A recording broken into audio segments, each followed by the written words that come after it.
Robert De Niro is one of the greatest actors of all time, with 7 Oscar nominations and 2 wins among his massive list of achievements. You know him as a Godfather, a Taxi Driver, and a Goodfella, but what you don't know are the parts he almost played. Here are 25. You talking to me?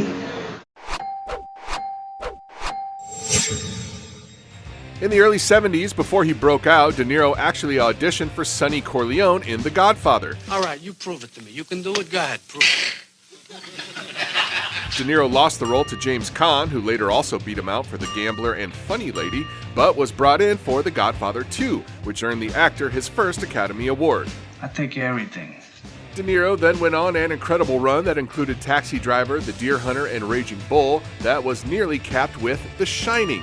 He, Harrison Ford, and Robin Williams were all considered for the role, though Jack Nicholson was always director Stanley Kubrick's favorite. Here's Johnny! Speaking of a role hard to imagine any other actor playing, De Niro was actually originally cast as the lead in Big. However, the studio was reluctant to pay his fee, and Tom Hanks tapped in.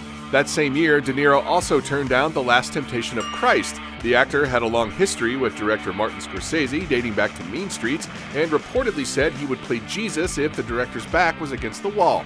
Fortunately, Willem Dafoe stepped in instead. I want to bring salvation! Around that time, De Niro was also offered the role of Harry in Home Alone. He turned it down, as did Jon Lovitz, leading to Joe Pesci making it his own. De Niro was attached to star as Jerry Lee Lewis in Great Balls of Fire, with Scorsese directing, but when the director departed, so did De Niro, and in came Dennis Quaid. You see this hand? It makes $5,000 a night. You see this one? It does too.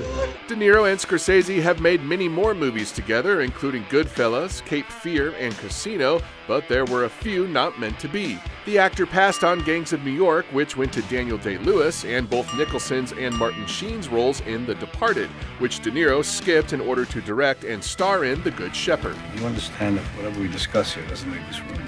Other famous roles that De Niro was considered for or passed on include Danny Aiello's in Do the Right Thing, Anthony Hopkins in The Silence of the Lambs, John Malkovich's in the Line of Fire, Dennis Hopper's in Speed, James Caan's in Misery, John Travolta's in Get Shorty, Chaz Palminteri's in The Usual Suspects, Kevin Spacey's in A Bug's Life, Al Pacino's in Any Given Sunday, Alfred Molina's in Spider-Man 2, Denzel Washington's in Man on Fire, Jamie Foxx's in Collateral, Johnny Depp's in Charlie and the Chocolate Factory, and Jack Black's in King Kong, for which director Peter Jackson also wanted George Clooney. You know that, I know that, we all know that, and all I do is act on that. De Niro co-starred in the smash hit Joker and next stars in Netflix's The Irishman, directed by, you guessed it, Martin Scorsese. Because in Hollywood, there are 3 ways to do it. The right way, the wrong way, and the way that I do it.